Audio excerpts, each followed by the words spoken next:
Bada What's up? boom. It's funny. What our large audience couldn't see was that your brother was crossing the screen behind you, Actually, which that is was sad. that was not yeah, that was not Oh, my brother. That was my uncle, whose house we are in. We are in a beautiful coffee estate, a coffee plantation, a topic very close to your heart. wow, Yeah, in Coorg, which is my actually literally speaking motherland, is where my mom comes from, and nice. yeah. So I'm on some travels with my grandmother, my mom's mother, my brother. I'm meeting some cousins and some uncles and packing on the kilos. That is my I was job. expecting. I thought it's your brother because I know that you have been with him, and I just saw somebody cross there. So yeah, yeah, your whole family is involved in this business. Seems like it. It seems like it. Nice. Getting everybody into sports tech. Yeah, I'm What still about in you, Cape Ben? Town. How are Yeah, things there? Are you managing to get out? Is Omnicore got you or no? Probably not. No, I think we're good without that. yeah. I'm thinking about getting an air taxi or going by drone. No jokes aside, my flight, which would have been yesterday, got cancelled. I had to switch airline. Now I'm going with Lufthansa on Saturday. Just completed my negative PCR test, so I'm good to go. Um, Keeping away from all trouble here. Still enjoying the good weather. Had a nice morning hike up Lion's Head, so I'm in a good mood. And yeah, we'll go back right into quarantine in Berlin because even though I'm vaccinated, even though the test is negative, that's the rule for someone who comes out of dangerous Cape Town, which is, by the way, unfair, but it's a complete other topic. Yeah, yeah, we were talking about it just now. You had a nice trek up a mountain or a hill where you're at. I had a similar experience. So decent way to end the year, even the current circumstances notwithstanding, and all the sudden travel restrictions. But we're doing all right. We're doing all right. Exactly. You want to kick it off with news number one? Exactly. Speaking of which, Ben, I always have a segue for you. Ways to Oh, end the year, and I'm talking about the biggest deal, the biggest single deal. I should ooh, mention the 840 million that a small little company called Dream11 has just raised, which takes their tiny little valuation to $8 billion. They're moving up our unicorn sports tech ranking pretty quick. Dream11, for anybody who's not familiar with this company, they are the biggest fantasy platform in India, certainly competing for probably one of the biggest fantasy platforms in the world. There are about 120 million users. So yeah, scale is not a problem for them. So with that, they, as you can see, this news broke just a few days ago, have scooped up 840 million. Some pretty pedigreed investors, Tiger Global, Redbird, who we've talked about before from the US. And all of this is just a few months. We talked about them raising 400 million in March this year. So they have almost doubled their valuation from 5 to 8 in a span of 6 months. Talk about moving things quickly. What are they going to use this for? It doesn't really specify too much. Tells you more of the stuff that we already know, that they're expanding into sports, of course, already there. They want to do stuff with fan engagement. They add fitness products into their portfolio. Actually, I correct myself. It's 140 million, not 120 million. Yeah, esports gaming. I mean, I think we've mentioned them a few times. We know the guys at Dream Sports fairly well, and they have a bunch of cool stuff. Then I should mention, and this article does it in a good way, so I was going to bring it up anyway. Is that so? This whole topic about fantasy sports, what is legal and what is not. There was a state ruling. So one of the states in India, the state that I'm in, actually, my home state of Karnataka, actually said that daily fantasy or the fantasy sports that Dream11 plays is illegal and it's violation of betting laws in this country. And this app cannot be used in this state. You cannot download it. It cannot be accessed. So interesting curveball. But this news broke 2 months ago and clearly didn't affect the investors who went and said, "Here, take all of this money." Just for context, this is numbers in Indian rupees. 2,000 crores, which is their operating revenue for last year, is about $70 million. Ben, how much are you dying to play fantasy cricket? It's my biggest wish for Christmas. There we go. Um, Let's make that happen. but I got a question. I mean, they keep Mhm. raising money. It's insane. What on earth are they spending it on? Do you have any clue? I think it's not mentioned in the article. And is it all marketing? Is it expansion to other countries so they don't have to care about some rules back in India? What is it about? Do you have any idea? Yeah, I mean, a lot of this money is about customer acquisition, so it's effectively marketing, but indirectly, or actually more directly than what marketing would do. So offers discounts to just acquire as many users. I mean, 140 million users sounds like a lot, but when you're in a country of 1.4 billion, yeah, there is still plenty of scope in the market. So they're being super aggressive. The segment, of course, is, I mean, we've talked about this a few times in our reports and stuff as well about the legalization of sports betting and the impact of that in India. And if that happens, then Dream11 becomes the guys. The betting market is much bigger than, well, I don't know if it's bigger than 8 billion, but it's really, really big. And that's the market that they're trying to capture. How successful they will be and what else they do with it, God knows. But to answer your question, once again, it is customer acquisition and also innovation. I've also seen another keyword. If you scroll down a little bit, the keyword Let's is do that. gonna follow us a bit. Stop. Web3 solutions. Yeah, true, I true. mean, They're looking at all sorts of stuff. Yep. we'll get back to that later. Just wanted to mention it. We're going to use it later. What's your segue to the first news that I'm going to present? Surprise me. Then I can't do all the work. It's not all the work of me. You need to chip in once in a while, man. Take All it right. away. Do your story. So you have provided lots of data around that funding round about what the company does. Um, Unsurprisingly, they're not the only ones who are using data in an extensive way. And this news, I think, is actually from last week. Last week we didn't mention it, so we thought, hey, let's bring it up today. It's actually a really long article on SportsTech or an interview. I think it's actually the script or scripted from a webinar that I had on the topic of data in football, American football. And there is NFL analytics guru Paul Bolu. I'm not sure if that's his name.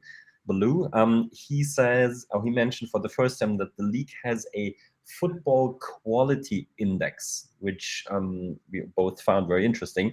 So first of all, he talks about the history of how data is captured and how data is analyzed and how much that has changed since the 90s. So he's in the game for quite a while.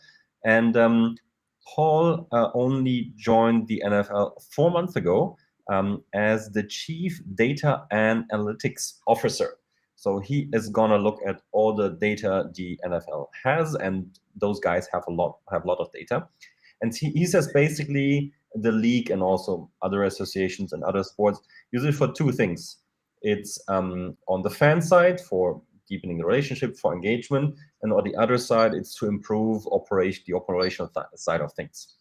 And in this article, he mainly talks about the first one, which is the fan angle. And in the very last part, or last, yeah, he mentions that they have this football quality index. Unfortunately, he doesn't go into detail on what data exactly goes into there or any calculations. But it's interesting that he says people or all the things are relevant to driving viewership. So that is what it's all about. And he said people like offense, they like exciting games, for example, fourth quarter comebacks. People don't want a 6-3 slugfest game. It's not 1955. They want a 45-41 barn burner with 12 seconds left. There's some crazy stuff happening. So they really measure those kind of things, like the happenings that create excitement. But also, interestingly, I think it's mentioned more up here. Also, for example, good officiating and no injuries, because injured players are not too exciting to watch, or they Well, cannot. lead to unhappy fans. Exactly. So long story short, I find interesting that the league appointed Paul 4 months ago exactly for that, and I find it interesting that the league analyzes it, and I wonder what they do with it. I mean, they cannot have an influence on how the game is played. Um, with one exception, some rule changes get measured, and they see if that contributes to the excitement. So that is one part they analyze. But I like the idea of measuring this. Do you like it as well? Two things. I would say first up, I think I think it's something that we always probably assumed that teams or leagues do. That how do you measure whether a match is good or not? And this is a really it's bringing some transparency to that. Number one, they do it and providing some sort of parameters of how they do it, which is nice to see because a lot of this stuff will go into, say, sponsorship conversations of how these incredible media rights deals are done for billions of dollars. Yeah, because they can say, hey, we do have a lot of high quality matches at the end of the day, which users that engage with, blah, blah, blah. So the use case, I think, is super strong. But what broke my heart in this article was, and it really did shattered it, was exactly the line that you quoted, which is the last para, which is people don't like to see 6-3 games. It's not Yes. 1955. We want to see the slugfest of blah, blah, blah, the deep, whatever, 60-yard pass to win the game in the fourth quarter and stuff like that. And even though I'm not a big American football fan, as frequent watchers of the show will know, I'm a sports fan first. There is no problem with a 6-3 game. They can be incredibly exciting. As a fan of cricket, I Man, can tell you after watching just 5 days because Man of United started to park the bus because they doesn't matter. don't know what else It's to do at the moment. uh, got nothing to do with Man United. A nil-nil draw can be the most exciting game. It's got nothing to do with the scoreline. So that, what I mean to say is, my fear is that, and we see this in a few different sports, where rules are being massaged, shall we say, to promote a certain type of play. Basketball has had this, and basketball has taken steps back in its officiating, where it was all about scoring more rights, make it easier for offensive players, and now they're going back on what kind of fouls are called on offensive players and stuff like that, so making it easier for the defensive team, like cricket and different sports. So that's my only thing. It's not only those are not the only games. Let the sportsmen do their thing. The result is what the result is. If there's drama on the pitch, there'll be people watching. So yeah, that's my only 2 cents. It's This is life. this. That's Yeah, reality. yeah, What about the virtual exactly. worlds, my friend? Yeah, Ta-da! yeah, yeah. That's where we're going next. You've set it up for me. All right. We're going straight into Manchester City's metaverse, which already that's a bit of an oxymoronic sentence because a metaverse can't have be of just one entity. I mean, it has to be connected and inclusive. But we'll come to that. That's one of my questions for you anyway. But yeah, Man City are heading to the metaverse. The article Man City proclaims in a partnership with Sony that they want to create digital fan experiences. Of course, that's the most typical byline, and they're going to create um, the Etihad Stadium in the metaverse. And they want to engage with global fan community. And I mean, the rest of the article is pretty straightforward. It's another big team coming to, excuse me, sorry, there's a bit of dinner coming back, but the big sports team combining with a big tech player to create cutting edge image analysis and sensing technologies that will engage sports fans and blah, blah, blah. The metaverse is at the center of the collaboration with wants to create an online community, all the stuff around the metaverse that we know. So the big news is that it's Sony and Man City. I mean, there are some good quotes in the article, which are, yeah, it is good quotes. I have a question for you, Ben, though. It says it keeps referring to the metaverse as if it's some by default abstract thing. Metaverse has to be created and connected, and who owns the metaverse is important. My sense of this article was that Man City are creating something for themselves, which It then sounds would like need it. to, yeah, which they can. I mean, so does it mean that they're going to start porting this into different existing metaverses, or they want to? Yeah, it was just Not about the sure. structures. Like, if it's just so, what's the difference between a virtual world and a metaverse? You know how these terms are loosely used interchangeably. Yeah, I think nobody knows these days. The metaverse is a virtual surrounding, and yeah, it's pretty clear that there will be multiple different metaverses. Yep. So Facebook is creating one, obviously. Then there are some others like Sandbox, like Decentraland, Roblox. Yeah. Roblox. So my best guess is, and that's also expected in the industry at the moment, there will be multiple ones where you can act and interact with people. How compatible they are with each other, we'll see. But I mean, Web3 is all about decentralization, and if that is truly correct, then we would end up with a virtual world that is not owned by one organization or company. So, for example, what Facebook or now Meta does, and also other metaverses. So I would say maybe a true metaverse, or the metaverse in its highest degree, is the most decentral one, not owned by anyone, which is completely free to move, and yeah, people can build on it without any restrictions. Yeah. But yeah, there will be yeah. Yeah, the best analogy I've come up with is that it's basically countries without passports, that you can travel, and each one's are different lands that you can visit Yeah, and come in and out of, all virtually, of course. Anyway, but speaking of another land, there you go. We spoke about Nike Land, right? That was last week, wasn't it? exactly, And exactly. yeah, and not far behind, Adidas made their announcement into Yeah, the metaverse. I mean, yeah, you're on the page, perfect. If you scroll up a little bit, um, yeah, it happened literally like a couple minutes before we started this show, so we just built it in. Yeah, Adidas is heading to the metaverse with a very interesting collaboration, which is with Punk's Comic and my favorite, the Bored Ape Yacht Club, so-called profile picture collections. Takes a while to explain all of that, but basically NFT-based characters that are all unique, who have become very popular over the last half year, 7, 8 months. And those two profile picture collections they've partnered with and creating the first Adidas Metaverse. I've not had enough time to check what exactly is going on there, like which metaverse is it going to be. I know that Yep. Adidas announced a partnership with Sandbox before, or the other way around. Also, the Bored Apes work with Sandbox, so I would assume that it would happen in the Sandbox metaverse. That is my best guess, but it's not confirmed as of now. It was literally like 5 or 10 minutes before we started this show. But yeah, all big players are heading to the metaverse. But I love the fact that Adidas goes with Punk's comic and the Bored Apes. Amazing news. Yeah, yeah, yeah. Another top story. And speaking of another metaverse, Ben, tell Yeah, us I about what's mean, happening in this one. it just doesn't stop, right?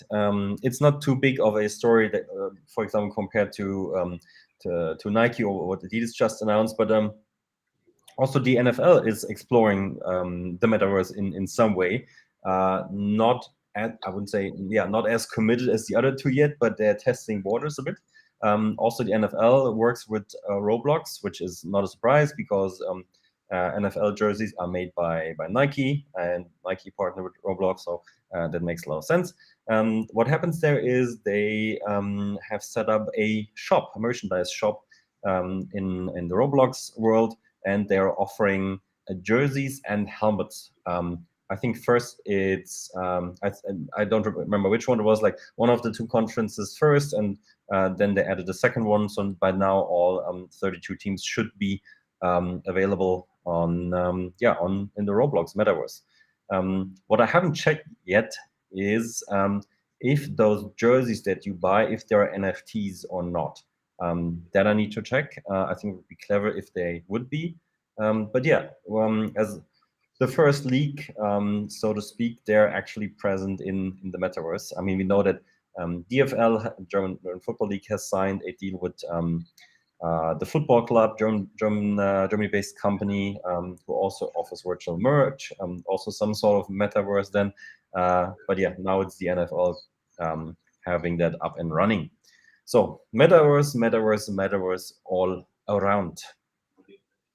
Yeah, Any absolutely. And yeah, I mean, two parts. There's always I seem to always have two things to say. But firstly, the depressing part about this article, and I'll start with the negative, was that I mean they're basically selling to kids. Roblox is about 70% below the age of 13 or something like that. So they just find more and more products to put in front of kids, which I find a bit sad.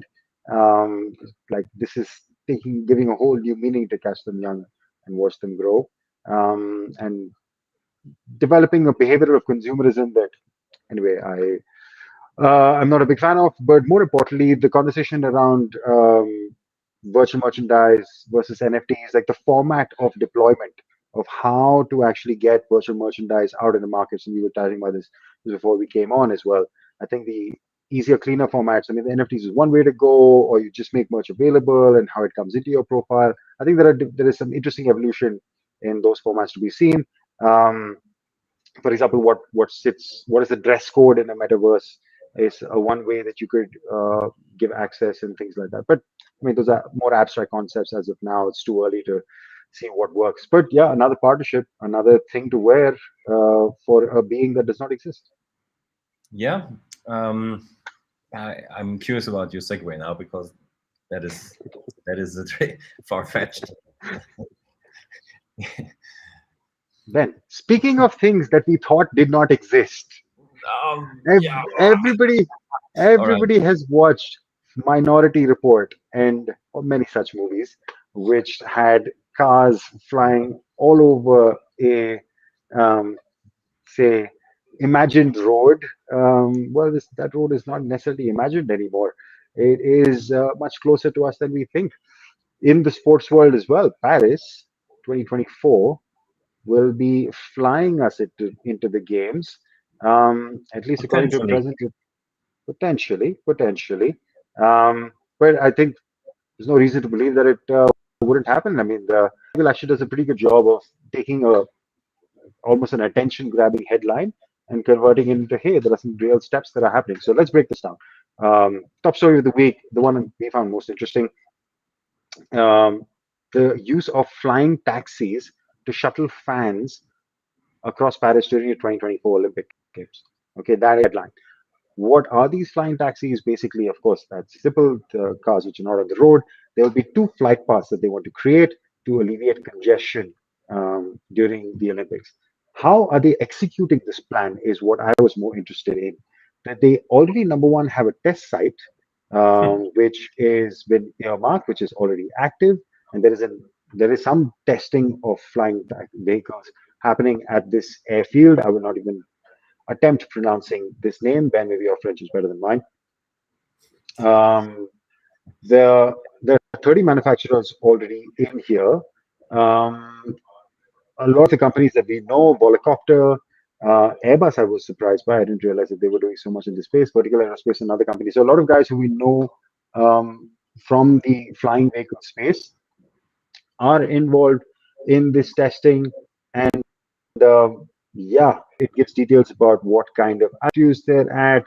There are various benefits about the low carbon and innovation and all that without getting into, but it just seemed like there seemed to be a more tangible path that here, there's an airfield out there, which we're already testing this on.